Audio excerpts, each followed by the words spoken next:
നമസ്കാരം. അപ്പം നമ്മൾ ഹിസ്റ്ററി ക്ലാസ്സിലേക്ക് കടക്കാം. ഹിസ്റ്ററി ക്ലാസ്സിൽ ലോക ചരിത്രത്തെക്കുറിച്ച് പറയുമ്പോൾ ഏറ്റവും പ്രധാനപ്പെട്ട ഒരു ഭാഗം എന്ന് പറയുന്നത് നാഗരികതകളാണ്. എന്താണ് നാഗരികതകൾ? സിവിലൈസേഷൻ എന്ന് പറയും നമ്മൾ. പ്രാചീന നാഗരികതകൾ അഥവാ ഏൻഷ്യൻ സിവിലൈസേഷൻ, അതാണ് നമുക്ക് പഠിക്കാനുള്ള ഒരു ഭാഗം എന്ന് പറയുന്നത്.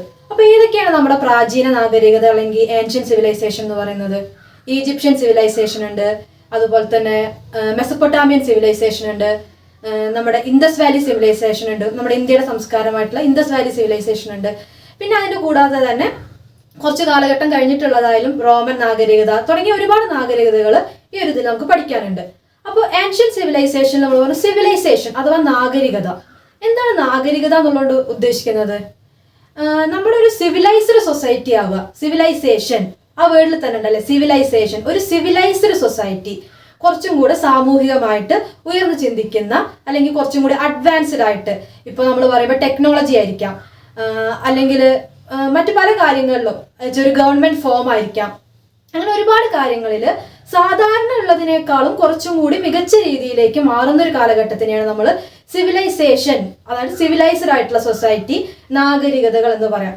പക്ഷേ ഈ സിവിലൈസ്ഡ് എന്ന് പറയുമ്പോൾ നമ്മൾ ആലോചിക്കണം, ഇന്നത്തെ ഒരു നാഗരികതയായിട്ട് അല്ലെങ്കിൽ ഇന്നത്തെ നമ്മളൊരു സിവിലൈസ്ഡ് ആയിട്ടുള്ള ഒരു അഡ്വാൻസ്ഡ് ആയിട്ടുള്ള ഒരു കാലഘട്ടവുമായിട്ട് ഒരിക്കലും പ്രാചീന നാഗരികതകളെ കമ്പയർ ചെയ്യാൻ പാടില്ല. അതാണ് ഏറ്റവും പ്രധാനമായിട്ട് നമ്മൾ ചിന്തിക്കേണ്ടത്. നമ്മൾ സിവിലൈസ്ഡ് സൊസൈറ്റി എന്നൊക്കെ പറയുമ്പോൾ പെട്ടെന്ന് ആലോചിക്കും ഇന്ന് നമ്മൾ കാണുന്നൊരു ടെക്നോളജിയാണെന്ന്. അതല്ല, ആ കാലഘട്ടത്തിൽ ജീവിച്ചിരുന്നവരുടെ ഏറ്റവും മികച്ച വേർഷൻ, ഏറ്റവും മികച്ച രീതി, അതിനെയാണ് നമ്മൾ ഏൻഷ്യൻ സിവിലൈസേഷൻസിൽ കൂടുതലായിട്ട് പറയുന്നത്. അപ്പൊ നമ്മൾ എന്തൊക്കെ പറഞ്ഞു? സിവിലൈസേഷൻസ് അല്ലെങ്കിൽ നാഗരികതകൾ പ്രധാനമായിട്ടും എന്തൊക്കെയാണ്?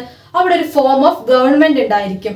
ഫോം ഓഫ് ഗവൺമെന്റ് എന്ന് പറഞ്ഞാൽ ഒരു റൂളിംഗ് അതോറിറ്റി ഉണ്ടായിരിക്കും, അല്ലെങ്കിൽ ഒരാൾ ഒരു ഭരണം നടത്തുന്നു, ആ ഭരണത്തിന്റെ കീഴിൽ ജനങ്ങൾ വരുന്നു, അങ്ങനെ ഒരു സ്ട്രക്ചർ ഉണ്ടായിരിക്കും അല്ലെ. ഒരു ഭരണകർത്താവ്, ആ ഭരണകർത്താവിന്റെ താഴെ ഒരു അഡ്മിനിസ്ട്രേഷന് വേണ്ടിയിട്ട് കുറച്ച് ഓഫീസേഴ്സ്, അതിന് താഴെ വരുന്ന മറ്റു ഓഫീസേഴ്സ്, ഏറ്റവും താഴെ സാധാരണ ജനങ്ങൾ. അങ്ങനെ തന്നെയാണ് നമ്മുടെ സാധാരണ ഗവൺമെന്റ് സിസ്റ്റം എന്ന് പറയുന്നത്. അതിന്റെ ഒരു വേറൊരു വേർഷൻ. അപ്പൊ ആ രീതിയിലൊരു സിസ്റ്റം ഉണ്ടായിരിക്കും. അതിനോട് പുറമെ എന്തായിരിക്കും?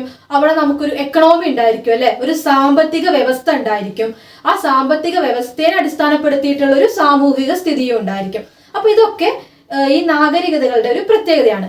ഇനി നമ്മൾ നാഗരികതയെ കുറിച്ച് പറയുമ്പോൾ നമ്മൾ പഴയകാല നാഗരികത എടുക്കാം. അപ്പോൾ ഈജിപ്ഷ്യൻ ആയിക്കോട്ടെ, ഈജിപ്ഷ്യൻ നാഗരികതയുടെ ഏറ്റവും പ്രത്യേകത എന്താണ്? അത് എവിടെയാണ് ഫോം ചെയ്തിട്ടുള്ളത്? അത് ഫോം ചെയ്തിട്ടുള്ളത് നൈൽ നദിയുടെ തീരത്താണ്. അതുപോലെ തന്നെ ഇൻഡസ് വാലി സിവിലൈസേഷൻ. എന്താണ് ഇൻഡസ് വാലി സിവിലൈസേഷൻ? സിന്ധു നദീതട സംസ്കാരം. നമ്മൾ ഒരുപാട് കാലങ്ങളായിട്ട് പഠിക്കുന്ന ഒരു സംഭവമാണ് സിന്ധു നദീതട സംസ്കാരം എന്നുള്ളത്. അപ്പം എവിടെയാണ് ഈ സിന്ധു നദീതട സംസ്കാരത്തിന്റെ ഉത്ഭവം എന്ന് പറയുന്നത്? സിന്ധു നദിയുടെ തീരത്താണ് അല്ലെ. അതുപോലെ തന്നെ യൂഫ്രട്ടീസ്, ടൈഗ്രിസ് നദിയുടെ തീരത്താണ് മെസപ്പൊട്ടാമിയൻ സിവിലൈസേഷൻ ഉണ്ടായിട്ടുള്ളത്. അപ്പൊ ഓരോ നാഗരികതകളും ഒരു നദീതട സംസ്കാരവുമായിട്ട് ബന്ധപ്പെട്ടിട്ടുള്ളതാണ്. ഏതെങ്കിലും ഒരു നദിയുടെ തീരത്ത് ഉത്ഭവിച്ചിട്ടുള്ളത് അല്ലെങ്കിൽ നദിയുടെ തീരം കേന്ദ്രമാക്കിയിട്ട് പ്രവർത്തിച്ചിട്ടുള്ളതാണ് എന്ത്? ഓരോ സംസ്കാരങ്ങളും, ഓരോ പ്രാചീന സംസ്കാരങ്ങളും. അപ്പോൾ ഏറ്റവും പ്രധാനപ്പെട്ടത് ഏൻഷ്യൻ സിവിലൈസേഷൻ പഠിക്കുമ്പോൾ നമ്മൾ കൃത്യമായിട്ട് ഓർക്കേണ്ടത് അതിനോട് ബന്ധപ്പെട്ടിട്ടുള്ള ഒരു നദിയും ഉണ്ടായിരിക്കും. അപ്പൊ ഈജിപ്ഷ്യൻ സിവിലൈസേഷൻ പറയുമ്പോൾ നൈൽ നദി പ്രധാനമാണ്. ഇൻഡസ് വാലി സിവിലൈസേഷൻ പഠിക്കുമ്പോൾ ഇൻഡസ് നദീതടം ഇമ്പോർട്ടന്റ് ആണ്. അങ്ങനെ ഓരോ സിവിലൈസേഷനും എന്തുണ്ട്? ഓരോ നദീതടങ്ങൾ ഉണ്ട്. അപ്പൊ അതാണ് സിവിലൈസേഷൻ അല്ലെങ്കിൽ പ്രാചീന സിവിലൈസേഷന്റെ ഒരു പ്രത്യേകത.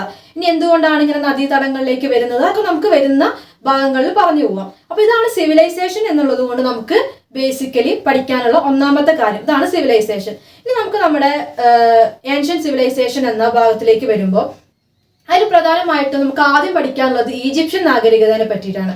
വാട്ട് ഈസ് ഈജിപ്ഷ്യൻ സിവിലൈസേഷൻ എന്നുള്ളതാണ് നമ്മുടെ ഫസ്റ്റ് ഭാഗം എന്ന് പറയുന്നത്. അതിൽ തന്നെ ഒരുപാട് കാര്യങ്ങൾ അതിന്റെ സബ് ടോപ്പിക്സ് ആയിട്ട് വരുന്നുണ്ട്. ഇനി ഈ ഈജിപ്ഷ്യൻ സിവിലൈസേഷൻ എന്ന് പറയുന്ന ഹോൾ ടോപ്പിക്കിലെ ഫസ്റ്റത്തെ ഭാഗം എന്ന് പറയുന്നത് എന്താണ്?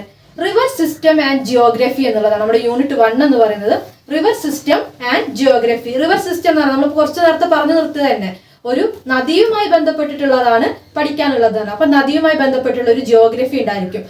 ആ ഒരു ഭൂമിശാസ്ത്രപരമായിട്ടുള്ള കാര്യങ്ങളും അതിനോടൊപ്പം തന്നെ ആ നദി എങ്ങനെ പ്രധാനത്തോട് കൂടിയിട്ട് വരുന്നു, ഒരു പ്രാധാന്യം അറിയിക്കുന്നത് എങ്ങനെയാണ്, അതാണ് നമുക്ക് പഠിക്കാനുള്ള river system and geography.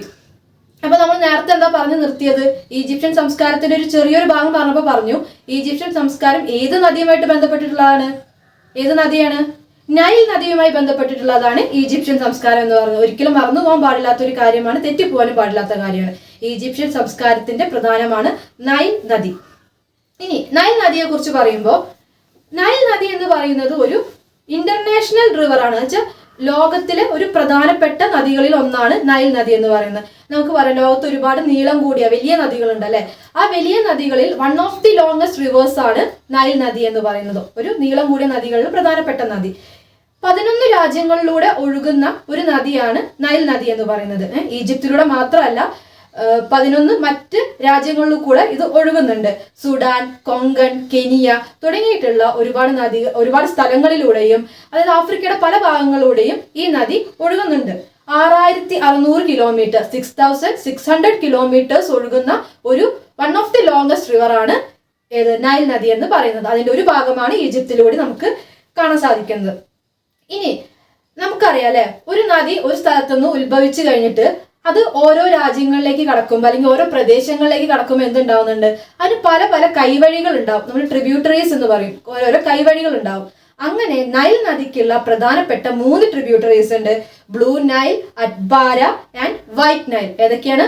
Blue Nile, Atbara, white Nile എന്ന് പറയുന്ന 3 ഫോംസ് അല്ലെങ്കിൽ 3 ട്രിബ്യൂട്ടറീസ് ഈ നൈൽ നദിക്കും ഉണ്ട്. ഇനി നമുക്ക് നൈൽ നദിയുടെ ഒരു ഒറിജിനേഷൻ എന്ന് പറയുമ്പോൾ നൈൽ എന്ന വാക്ക്, നൈൽ എന്നത് ഒരു ഗ്രീക്ക് വേർഡാണ്. ഒരു ഗ്രീക്ക് വേർഡിൽ നിന്ന് ഉത്ഭവിച്ചതാണ്. ഗ്രീക്ക് വേർഡ് ആയിട്ടുള്ള നെയ്ലോസ്, NEILOS, നെയ്ലോസ് എന്ന് പറയുന്ന ഒരു ഗ്രീക്ക് വേർഡിൽ നിന്നാണ് ഇതിന്റെ ഉത്ഭവം എന്ന് പറയുന്നത്. നമ്മൾ ഈ പല ടേംസും പല ഒരു രീതിയിലും പലതായിട്ടാണ് ഉച്ചരിക്കുന്നത്. നമ്മൾ പറയുന്ന ഒരു പ്രൊണൗൺസിയേഷൻ ആയിരിക്കില്ല മറ്റൊരു സ്ഥലത്ത് എത്തുമ്പോൾ പറയാം. അങ്ങനത്തെ കുറെ വ്യത്യാസങ്ങൾ നമ്മൾ സംസാരിക്കുന്നതിൻ്റെയും മറ്റുള്ളവർ പ്രൊണൗൺസിയേഷൻ ഉണ്ടായിരിക്കും. അതുകൊണ്ടാണ് സ്പെല്ലിംഗ് കൃത്യമായിട്ട് നോട്ട് ചെയ്ത് പഠിക്കണം. എങ്കിലാണ് അത് കൃത്യമായിട്ട് നമുക്ക് എഴുതുമ്പോഴെല്ലാം കിട്ടുള്ളൂ. അപ്പം നൈൽ നദി ഗ്രീക്ക് റൂട്ടായിട്ടുള്ള നെയ്ലോസിൽ നിന്നാണ് ഒറിജിനേറ്റ് ചെയ്ത് വന്നിട്ടുള്ളത്. ഈ നൈൽ നദിക്ക് ഒരു പ്രത്യേകത ഉണ്ട്. എന്താന്ന് വെച്ച് കഴിഞ്ഞാൽ മറ്റു നദികൾക്കുള്ള തന്നെ ഒരു വെള്ളപ്പൊക്കത്തിന്, ഫ്ലഡിന് പലപ്പോഴും കാരണമാകുന്ന ഒരു നദിയാണ് നൈൽ നദി എന്ന് പറയുന്നത്. ഇതേ വെള്ളപ്പൊക്കം തന്നെയാണ്, ഒരുപക്ഷെ നൈൽ നദിയുടെ ഇതേ വെള്ളപ്പൊക്കമാണ് ഈജിപ്ഷ്യൻ സംസ്കാരത്തിന്റെ തകർച്ചയിലേക്കും ഉയർച്ചയിലേക്കും കാരണമായത് എന്ന് നമുക്ക് പറയാൻ സാധിക്കും. അപ്പൊ വെള്ളപ്പൊക്കം കൊണ്ട് ഒരുപാട് ഗുണങ്ങൾ നൈൽ നദി ഈജിപ്ഷ്യൻ സംസ്കാരത്തിന് നൽകിയിട്ടുണ്ട്. ഇനി ഈ നൈൽ നദിയുടെ വെള്ളപ്പൊക്കം കാരണം പ്രശ്നങ്ങൾ നേരിടുന്ന ഒരു പ്രദേശം ഗ്രീക്ക് ആയിരുന്നു. അതുകൊണ്ട് തന്നെ അവരതിനെ ഒരു നെഗറ്റീവ് ഇതിൽ പറയായിരുന്നു, നെഗറ്റീവ് രീതിയിൽ പറഞ്ഞിരുന്നു. അതിനെ അവർ വിളിച്ചിരുന്ന പേര് ഔർ എന്നായിരുന്നു. AR അല്ലെങ്കിൽ AUR, ഔർ എന്ന രീതിയിലാണ് അവരതിനെ പ്രൊനൗൺസ് ചെയ്ത് പോയിരുന്നത്. ഔർ എന്ന് വെച്ചാൽ ബ്ലാക്ക് എന്നർത്ഥം വരുന്ന ഒരു പദമാണ് ഔർ എന്നത്. അപ്പൊ അവര് ഈ നൈൽ നദീനെ ഔർ എന്ന് വിളിച്ചിരുന്നു. മറ്റൊരു പേരാണ് നൈൽ നദിക്ക് നൽകിയിരുന്ന മറ്റൊരു പേരാണ് കെമി എന്നത്. KEM, കെം അല്ലെങ്കിൽ KEMI, കെമി, കെം ഓർ കെമി എന്നും ഈ നൈൽ നദീനെ വിളിക്കും. അതിനും ബ്ലാക്ക്, ഏതാണ്ട് ഇരുട്ട് എന്നർത്ഥം വരുന്ന ഒരു പദം തന്നെയാണ് കെം അല്ലെങ്കിൽ കെമി എന്ന് പറയുന്നത്. അപ്പൊ ഇതൊക്കെയാണ് നൈൽ നദിയുടെ മറ്റു പേരുകൾ എന്ന് പറയുന്നത്. ഇതൊക്കെയാണ് കെം, കെമി, ഓർ ഔർ. ഇത്രയും പേരുകളാണ് നൈൽ നദിക്ക് ഉള്ളത്. ഇതിന് ഒരുപാട് പേരുകളുണ്ട്, ഒരുപാട് ഡെഫിനിഷൻസ് ഒക്കെ നൈൽ നദിക്ക് ഉണ്ട്. ബേസിക് ആയിട്ട് നമ്മുടെ ഒരു ഒറിജിൻ ഫോം എന്ന് പറയുമ്പോൾ ഇങ്ങനെയാണ് അതിനെക്കുറിച്ച് പറയുന്നത്. ഇനി നമ്മൾ പറഞ്ഞു ഈജിപ്തിനെ കുറിച്ചാണ്, ഈജിപ്ഷ്യൻ സിവിലൈസേഷനെ കുറിച്ചാണ് നമ്മൾ പറഞ്ഞുകൊണ്ടിരിക്കുന്നത്. അപ്പോൾ ഈജിപ്ഷ്യൻ സിവിലൈസേഷന്റെ ഭാഗമായിട്ട് നൈൽ നദീനെ നമ്മൾ പറയുന്നത് ഗിഫ്റ്റ് ഓഫ് നൈൽ ആണ്, ഈജിപ്ത് എന്നാണ് പറയുന്നത്. എന്താണ്? Gift of Nile. ഈജിപ്തിനെ പറയുന്നതാണ് ഗിഫ്റ്റ് ഓഫ് നൈൽ. നൈൽ നദി നൽകിയ ഒരു സമ്മാനമാണ് ഈജിപ്ഷ്യൻ സംസ്കാരം, ഈജിപ്ഷ്യൻ നാഗരികത എന്നാണ് ചരിത്രകാരന്മാർ, ഒരുപാട് ഹിസ്റ്റോറിയൻസിന്റെ ഒക്കെ അഭിപ്രായത്തിൽ വന്നത്. ഇത് ആദ്യമായിട്ട് പറഞ്ഞത് നൈലിന്റെ ഗിഫ്റ്റ് ആണ് Egypt, gift of Nile is Egypt എന്ന് ആദ്യമായിട്ട് പറഞ്ഞത് ആരാണ്? ഹെറോഡോട്സ് ആണ്. ഹെറോഡോട്സ് നിങ്ങൾ കേട്ടിട്ടുണ്ടാവും അല്ലെ. ഒരുപക്ഷെ ചരിത്രത്തിന്റെ പിതാവ് എന്നൊക്കെ പലരും പറഞ്ഞു പോകുന്ന ഒരു ഹിസ്റ്റോറിയൻ ആണ് ഹെറോഡോട്സ്. ഈ ഹെറോഡോട്ടസിന്റെ അഭിപ്രായത്തിലാണ് ഈജിപ്തിനെ ഗിഫ്റ്റ് ഓഫ് നൈൽ എന്ന് പറഞ്ഞിട്ടുള്ളത്. ഇനി ഈജിപ്ഷ്യൻ സിവിലൈസേഷനിൽ നമ്മുടെ സിവിലൈസേഷന്റെ ഭാഗമായിട്ട് നൈൽ നദി അവിടുത്തെ സാംസ്കാരികമായിട്ട് അതുപോലെ തന്നെ എക്കണോമിക്കലായിട്ട് സയൻസ് ആൻഡ് ടെക്നോളജിയുടെ കാര്യത്തിലായാലും ഇതിനൊക്കെയും സഹായിച്ചിട്ടുള്ള ഒരു നദിയാണ് നൈൽ നദി എന്ന് പറയുന്നത് ഈജിപ്ഷ്യൻ സംസ്കാരത്തിൽ. അങ്ങനെ എല്ലാ മേഖലയിലും ഇതിൻ്റെതായിട്ടുള്ള ഇമ്പോർട്ടൻസ് ഈ നദിക്ക് ഈജിപ്ഷ്യൻ സംസ്കാരത്തിൽ വന്നിട്ടുണ്ട്. ഇനി നമുക്ക് അടുത്തതായിട്ട് പറയാനുള്ളത് നൈൽ നദിയുടെ ഒരു ജിയോഗ്രഫിക്കൽ സെറ്റിൽമെന്റ് എങ്ങനെയാണ്, അല്ലെങ്കിൽ ഈജിപ്തിനെ ചുറ്റിപ്പറ്റിയിട്ട് എങ്ങനെയാണ് ഇതിന്റെ ഒരു ജിയോഗ്രഫി എന്ന് പറയുന്നത്. ഒരു പക്ഷേ ഈജിപ്ഷ്യൻ സംസ്കാരം പുറത്തു നിന്നുള്ള അറ്റാക്കുകൾ മറ്റ് അതേ സമയം ഉണ്ടായിരുന്ന മറ്റ് സമൂഹങ്ങൾ ഉണ്ടാവില്ല. ഒരു ഈജിപ്ഷ്യൻ സംസ്കാരം ഒറ്റയ്ക്ക് നിൽക്കുന്ന ഒരു സംസ്കാരമൊന്നുമല്ലല്ലോ. അതിനോടനുബന്ധിച്ച് തന്നെ മറ്റ് ചെറിയ ചെറിയ സംസ്കാരങ്ങൾ ഉണ്ടായിരിക്കാം, ചെറിയ ചെറിയ രാജ്യങ്ങൾ ഉണ്ടായിരിക്കാം. അതിനോട് അതേ സമയത്ത് തന്നെ രൂപപ്പെട്ടു വന്നിട്ടുള്ളതാണ് നമ്മുടെ ഇൻഡസ് വാലിയും മെസൊപ്പൊട്ടാമിയൻ സിവിലൈസേഷനും ഒക്കെ അതേ കാലത്ത് വന്നതാണ്. പക്ഷെ ഇതിൽ നിന്നൊക്കെ ഒരു അറ്റാക്ക്, എപ്പോഴും ഒരു യുദ്ധം നേരിടാതെ ഈജിപ്ഷ്യൻ സംസ്കാരം എങ്ങനെയാണ് മാറി നിന്നെന്ന് വെച്ചിട്ടുണ്ടെങ്കിൽ ഇതിന് പ്രധാന കാരണം ഈജിപ്തിന്റെ ഒരു ജിയോഗ്രഫിക്കൽ ഫീച്ചേഴ്സ് തന്നെയായിരുന്നു. അപ്പൊ നൈൽ നദിയോട് ചുറ്റപ്പെട്ട് കിടക്കുന്ന ഈജിപ്തിനെ പുറത്തുനിന്ന് അറ്റാക്ക് ചെയ്യാൻ മറ്റുള്ളവർക്ക് സാധിക്കുമായിരുന്നില്ല എന്നതാണ് അതിന്റെ ഒരു പ്രത്യേകത. അപ്പോൾ ഒരുപാട് മറ്റ് ആഫ്രിക്കൻ, ഇന്നത്തെ നവേ ഡേയ്സ് ആഫ്രിക്കൻ കൺട്രീസ്, ഒരു 10ഓളം ആഫ്രിക്കൻ കൺട്രീസിനെ ചുറ്റിപ്പറ്റിയിട്ടാണ് ഈ പ്രദേശം നിലനിൽക്കുന്നത്. ഒരു ഭാഗത്ത് സഹാറ ഭൂമി ഉണ്ടായിരുന്നു. അന്നത്തെ കാലത്ത് പറയുന്നത് നൈൽ നദിയുടെ ചുറ്റുമായിട്ട് ഒരു ഭാഗത്ത് സഹാറ ഡെസേർട്ട് ഉണ്ടായിരുന്നു, ഒരു ഭാഗത്ത് ഈസ്റ്റേൺ ഡെസേർട്ട്, ഫുള്ള് മലകളായിട്ടുള്ള ഒരു പ്രദേശമായിരുന്നു. അതിനോടൊപ്പം റെഡ് സീ ഉണ്ട്, മെഡിറ്ററേനിയൻ സീ ഉണ്ട്. ഇതിനോടൊക്കെ ചുറ്റിയിട്ട് ഇതിന്റെ നടുക്കാണ് ഈ സംസ്കാരം, ഈജിപ്ഷ്യൻ സംസ്കാരം രൂപപ്പെട്ടു വരുന്നത്. അപ്പോൾ ചുറ്റും സഹാറ നദി, മെഡിറ്ററേനിയൻ സീയും റെഡ് സീയും ഒക്കെ നിൽക്കുന്ന സമയത്ത് പുറത്തുനിന്നൊരു അറ്റാക്ക് എന്ന് പറയുന്നത് പോസിബിൾ ആയിരുന്നില്ല. അതുകൊണ്ട് തന്നെയാണ് ഒരുപാട് കാലങ്ങളോളം ഈജിപ്ഷ്യൻ സംസ്കാരം അതേ ഒരു രീതിയിൽ നിലനിൽക്കാൻ കാരണമായത്. അതാണ് നമ്മൾ ഇതിൽ പ്രധാനമായിട്ടും മനസ്സിലാക്കേണ്ടത്, ജിയോഗ്രഫിക്കൽ ഫീച്ചേഴ്സ് നമ്മൾ മനസ്സിലാക്കേണ്ടത്. ഇനി നമ്മൾ പറഞ്ഞാല് ഒരു നദീതടത്തിലോട് ചേർന്ന് പറയുമ്പോൾ അവിടെ എന്തുണ്ടാക്കാൻ പറ്റും? കൃഷിയിടങ്ങൾക്ക് പോസിബിൾ ആയിട്ടുള്ള സ്ഥലമായിരിക്കും. അതാണല്ലോ നദീതടങ്ങളുടെ പ്രത്യേകത എന്ന് പറയുന്നത്. കൃഷിക്ക് വളരെ ഫെർട്ടൈൽ ആയിട്ടുള്ള സോയിലായിരിക്കും. അങ്ങനെ നദീതടങ്ങളുടെ ഇതിൽ അവിടെ രൂപപ്പെട്ടിട്ടുള്ള പ്രധാനപ്പെട്ട വിളകളാണ് വീറ്റ്, ഫ്ലാക്സ്, പേപ്പറസ്. ഏതൊക്കെയാണ് പ്രധാനപ്പെട്ട ക്രോപ്സ്? Wheat, flax, papyrus. ഈ 3 കൃഷികളാണ് അല്ലെങ്കിൽ വിള ഇനങ്ങളാണ് അവിടെ പ്രധാനമായിട്ടും അവർ കൃഷി ചെയ്തിട്ടുണ്ടായിരുന്നു. ഫെർട്ടൈൽ സോയിൽ വിളവെടുപ്പ് നടത്തിയിട്ടുണ്ടായിരുന്നു നമുക്ക് പറയാൻ സാധിക്കും. അപ്പോൾ ഇതാണ് ജിയോഗ്രഫിക്കൽ ഫീച്ചേഴ്സ്, നൈലിനോട് ചുറ്റപ്പെട്ടിട്ടുള്ള ജിയോഗ്രഫിക്കൽ ഫീച്ചേഴ്സിലെ ഇമ്പോർട്ടൻ്റ് ആയിട്ടുള്ള കാര്യം എന്ന് പറയുന്നത്. നമ്മൾ കുറച്ച് നേരത്തെ പറഞ്ഞല്ലേ, ഈജിപ്ഷ്യൻ സംസ്കാരം ഉയർന്നു വരാൻ ഒരു കാരണം എന്ന് പറയുന്നത് നൈൽ നദിയിൽ ഉണ്ടാകുന്ന വെള്ളപ്പൊക്കമാണെന്ന് പറഞ്ഞല്ലേ. എന്തുകൊണ്ടാണ് ഒരു വെള്ളപ്പൊക്കം എന്ന് പറയുന്നത് ഇത്രയേറെ ഗുണകരമായിട്ട് ഒരു പ്രദേശത്തിന് വരുന്നത്? നമ്മൾ ചിന്തിച്ചിട്ടുണ്ടോ? എന്തുകൊണ്ടാണ് വെള്ളപ്പൊക്കം എന്ന് പറയുന്നത് നൈൽ നദി ഈജിപ്ഷ്യൻ സംസ്കാരത്തിനെ ഡെവലപ്പ് ചെയ്തു എന്നൊക്കെ പറഞ്ഞത്? അത് വേറൊന്നുമല്ല, കാരണം വെള്ളപ്പൊക്കം ഉണ്ടാകുന്ന സമയത്ത് അതിൻ്റെ ഒരു കൂടിയ അളവ്, ആ വെള്ളപ്പൊക്കം കഴിഞ്ഞു കഴിഞ്ഞാൽ, വെള്ളപ്പൊക്കത്തിന്റെ സ്റ്റേജ് അല്ല, ആ വെള്ളപ്പൊക്കത്തിൽ കഴിഞ്ഞ് ആ വെള്ളം താഴുന്ന ഒരു സമയം കഴിഞ്ഞ് ആണെങ്കിൽ അവിടെ മറ്റ് പ്രദേശങ്ങളിൽ നിന്നടക്കമുള്ള ഒരുപാട് മിനറൽസ് നിറഞ്ഞിട്ടുള്ള മണ്ണ് ആ പ്രദേശത്ത് വന്ന് കുമിഞ്ഞുകൂടും. അതായത് നൈലിന്റെ തീരത്ത് ഒരു വെള്ളപ്പൊക്കം കഴിഞ്ഞു കഴിഞ്ഞാൽ വളരെ ഫലഭൂയിഷ്ടമായിട്ടുള്ള ഒരു മണ്ണാണ് പിന്നീട് രൂപപ്പെടുന്നത്.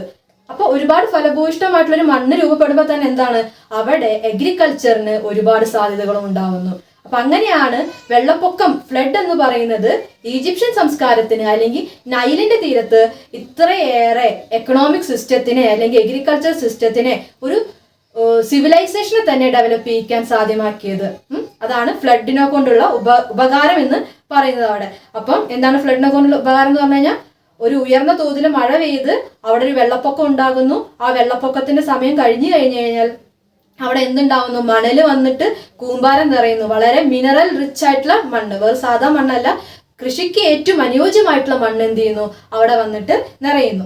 അങ്ങനെ ആ പ്രദേശം കൂടുതൽ ഫലഭൂയിഷ്ടമായിട്ട് മാറുന്നു, അവിടെ കൃഷിക്ക് സാധ്യതകൾ ഉണ്ടാവുന്നു. അപ്പൊ ഇങ്ങനെയാണ് നൈൽ നദി ഈജിപ്ഷ്യൻ സിവിലൈസേഷന്റെ ഒരു ഗിഫ്റ്റ് ആയിട്ട്, അല്ലെങ്കിൽ ഈജിപ്ത് എന്ന് പറയുന്ന നഗരം ഇത്രയും സിവിലൈസ്ഡ് ആയിട്ട് രൂപപ്പെടാൻ കാരണമായത്. ഇനി ഈ ഫ്ലഡിന്, ഈജിപ്തില് ഫ്ലഡ് വരുന്ന സമയം എന്ന് പറയുന്നത് ഓഗസ്റ്റ് മാസത്തിലാണ് തുടങ്ങുന്നത്. ഒരു ഓഗസ്റ്റ് 15 കൂടിയിട്ട് റെയിൻഫോൾ ഒരു എന്താ പറയാ, നമ്മളൊരു ജൂൺ ജൂലൈയിലൊക്കെ അങ്ങോട്ട് തുടങ്ങി കഴിഞ്ഞിട്ടുണ്ടെങ്കിൽ ഒരു ഓഗസ്റ്റ് 15 കൂടിയിട്ട് ഫ്ലഡിന്റെ ഒരു അവസ്ഥ, വെള്ളപ്പൊക്കത്തിന്റെ ഒരു അവസ്ഥ ഉണ്ടാവും. അവർ ഈ വെള്ളപ്പൊക്കത്തിനെ വഫ എൽ നിൽ എന്നാണ് വിളിച്ചിരുന്നത്. വഫ എൽ നിൽ അവർ ഉപയോഗിച്ചിരുന്ന ഒരു ടേം ആണ് ഈ വെള്ളപ്പൊക്കത്തിന്. അതൊരു ചില സമയത്ത് അതൊക്കെ നമ്മൾ പറയുന്ന പോലെ തന്നെ ഒരു മിസ്റ്ററി ആയിട്ട്, ഒരു നിഗൂഢതകൾ നിറഞ്ഞിട്ടുള്ള ഒരു സംഭവമായിട്ടും ദുരിതങ്ങളുള്ളതും ആയിരിക്കാം. പക്ഷെ അത് കഴിഞ്ഞാൽ അവർക്ക് വലിയ രീതിയിൽ നേട്ടങ്ങളുള്ള ഒരു കാലമാണ് വരിക. കാരണം ഹാർവെസ്റ്റിങ്, കൊയ്ത്ത്, അങ്ങനത്തെ കാര്യങ്ങളാണ് പിന്നെ വരാൻ പോകുന്നത്. അപ്പോൾ ഈ ഫ്ലഡ്, നൈലിന്റെ തീരത്ത് ഏറ്റവും കൂടുതൽ മഴ ലഭിക്കുന്ന അല്ലെങ്കിൽ ഫ്ലഡിനൊക്കെ സാധ്യമാവുന്ന ഒരു കാലഘട്ടം പറയുന്നു ഓഗസ്റ്റ്, സെപ്റ്റംബർ, ഒക്ടോബർ. ഒക്ടോബർ എന്ന് പറഞ്ഞാൽ അതിന്റെ പീക്കായി, ആ ഒരു പ്രദേശത്തിന്റെ ഒരു പീക്കായി ഒക്ടോബർ എന്ന് പറയുന്നത് വെള്ളപ്പൊക്കമൊക്കെ കയറി അതിന്റെ ഒരു പീക്ക് ടൈമാണ് എന്ന് പറയുന്നത്. അത് കഴിഞ്ഞിട്ട് ഏറ്റവും കുറവ് മഴ ലഭിക്കുന്ന അല്ലെങ്കിൽ വെള്ളത്തിന്റെ അളവ് ഏറ്റവും കുറഞ്ഞു നിൽക്കുന്ന ഒരു സമയം എന്ന് പറയുന്നത് മാർച്ച് ടു മെയ് ആണ്. നമ്മൾ ഒരു തീരെ വെള്ളമില്ലാത്തൊരവസ്ഥയിലേക്ക് ആ സമയത്ത് മാർച്ച് ടു മെയ് പോകും. അതാണ് നൈലിലെ വെള്ളപ്പൊക്കം കൊണ്ട് ആ പ്രദേശത്തിനുണ്ടായിരുന്ന ഉപകാരം എന്ന് പറയുന്നത്. ഇനി ഇതെന്ന് പറഞ്ഞാൽ എന്താണ്, നൈലിന്റെ ചുറ്റുഭാഗം ജീവിക്കുന്നവർക്ക് ഇത് വളരെ സ്വാഭാവികമായിട്ടുള്ളൊരു പ്രക്രിയയാണ്. സ്ഥിരമായിട്ട് അവർക്ക് എല്ലാ കൊല്ലവും വെള്ളപ്പൊക്കം ഉണ്ടാവുന്നു. അപ്പൊ അവർ ഈ വെള്ളപ്പൊക്കം എന്ന് പറഞ്ഞ സംഭവത്തിനോട് അഡ്ജസ്റ്റഡ് ആയിട്ടുള്ള ആൾക്കാരാണ്. അവരുടെ ഒരു ദൈനംദിന എന്താ പറയുക സാമൂഹിക വ്യവസ്ഥ തന്നെ അതിനോട് അഡ്ജസ്റ്റ് ചെയ്തിട്ടാണ് പോകുന്നത്. അതുകൊണ്ട് തന്നെ ഈജിപ്തിന്റെ കലണ്ടർ, നമ്മളൊരു കലണ്ടർ ഉണ്ടാവുമായിരിക്കുമല്ലോ, ഒരു സീസണൽ കലണ്ടർ എന്ന് പറയുന്നത്, അത് എങ്ങനെയാണ് 3 കാലങ്ങളായിട്ട് 3 സീസൺ ആയിട്ടാണ് തിരിക്കുന്നത്. ആഖെത്ത്, പീരറ്റ്, ഷെമു, അങ്ങനെ 3 കാലഘട്ടമാണ് അവർക്കുള്ളത്. ഏതൊക്കെയാണ്? ആഖെത്ത് എന്ന് പറഞ്ഞാൽ എന്താണ്, ഫ്ലഡിന്റെ കാലഘട്ടം, വെള്ളപ്പൊക്കത്തിന്റെ കാലഘട്ടത്തിന് ആഖെത്ത് എന്ന് പറയുന്നു. പീരറ്റ് എന്ന് പറഞ്ഞാൽ എന്താണ്, നമ്മൾ ക്രോപ്പൊക്കെ നടാൻ തുടങ്ങുകയാണ്, വിത്തുകൾ നടാൻ തുടങ്ങുന്ന ഒരു കാലഘട്ടത്തിനെയാണ് പീരറ്റ് എന്ന് പറയുന്നത്. ദെൻ ഷെമു എന്ന് പറഞ്ഞാൽ ഹാർവെസ്റ്റിങ്ങിന്റെ ഒരു കാലഘട്ടമാണ്, കൊയ്ത്തിന്റെ കാലഘട്ടമാണ്. അപ്പൊ ഏതൊക്കെയാണ് ഇമ്പോർട്ടന്റ് ആയിട്ടുള്ള 3 സീസൺസ്? ആഖെത്ത്, പീരറ്റ്, ഷെമു, അങ്ങനെ 3 കാലഘട്ടമാണ് ഈജിപ്ഷ്യന്റെ ഒരു സർക്കിളിൽ, നമുക്ക് ഒരു സൈക്കിളിൽ, കലണ്ടർ സൈക്കിൾ നമുക്ക് കാണാൻ സാധിക്കുക. ഇതിനോടനുബന്ധിച്ചിട്ടുള്ള ഒരു ജീവിത രീതിയുമായിരിക്കും ഇവർക്കുള്ളതെന്ന് നമുക്ക് ഊഹിക്കാൻ സാധിക്കും അല്ലെ. അപ്പോ ഇതാണ് ഈജിപ്ഷ്യൻ ഒരു ഫ്ലഡുമായി ബന്ധപ്പെട്ട് അല്ലെങ്കിൽ അവരൊരു എഗ്രികൾച്ചറൽ സിസ്റ്റവുമായിട്ട് ബന്ധപ്പെട്ടൊക്കെ പ്രധാനമായിട്ടും പറയാനുള്ളത്. അപ്പൊ നമ്മൾ എന്താ പറഞ്ഞുകൊണ്ടിരുന്നുണ്ടായിരുന്നു? റിവർ സിസ്റ്റം ആൻഡ് ജിയോഗ്രഫി എന്നുള്ള 1ാമത്തെ യൂണിറ്റ്, ഈജിപ്ഷ്യൻ സിവിലൈസേഷന്റെ 1ാമത്തെ യൂണിറ്റ് ആണ് പറഞ്ഞല്ലേ. അല്ല, ഏറ്റവും പ്രധാനപ്പെട്ട എന്തൊക്കെ ടോപ്പിക്സ് പറഞ്ഞു? എന്താണ് ഈജിപ്തിന്റെ ഒരു ജിയോഗ്രഫിക്കൽ പൊസിഷൻ, നൈൽ നദിയുടെ ഒരു ജിയോഗ്രഫിക്കൽ പൊസിഷൻ എന്താണ്, അതെങ്ങനെയാണ് ഇമ്പോർട്ടന്റ് ആവുന്നത്, നൈലിന്റെ ഇതിലേക്ക് എങ്ങനെയാണ് ഈജിപ്ത് എങ്ങനെയാണ് നൈൽ എങ്ങനെയാണ് ഈജിപ്തിനെ, രണ്ടും നമ്മൾ എങ്ങനെ ഡിപ്പെൻഡ് ചെയ്ത് പോകുന്നു എന്ന് പറഞ്ഞു.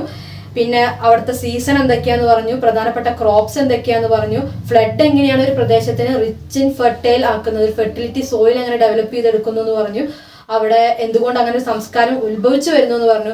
എല്ലാത്തിലും ഇമ്പോർട്ടൻ്റ് ആയിട്ട് സിവിലൈസേഷൻ എന്താന്നുള്ളത് നമ്മൾ പറഞ്ഞു നിർത്തി. അപ്പൊ ഇത്രയും കാര്യങ്ങളാണ് ഈജിപ്ഷ്യൻ സിവിലൈസേഷന്റെ ഒരു ഇൻട്രൊഡക്ഷൻ, നൈൽ എന്ന റിവറിനുമായി ബന്ധപ്പെട്ടുള്ള ഒരു ഇൻട്രൊഡക്ഷൻ എന്ന് പറയുന്നത് ഇത്രയും കാര്യങ്ങളാണ്. അപ്പൊ ഇത്രയും കാര്യങ്ങൾ നമുക്ക് യൂണിറ്റ് 1 പഠിക്കാനുള്ളത്. താങ്ക്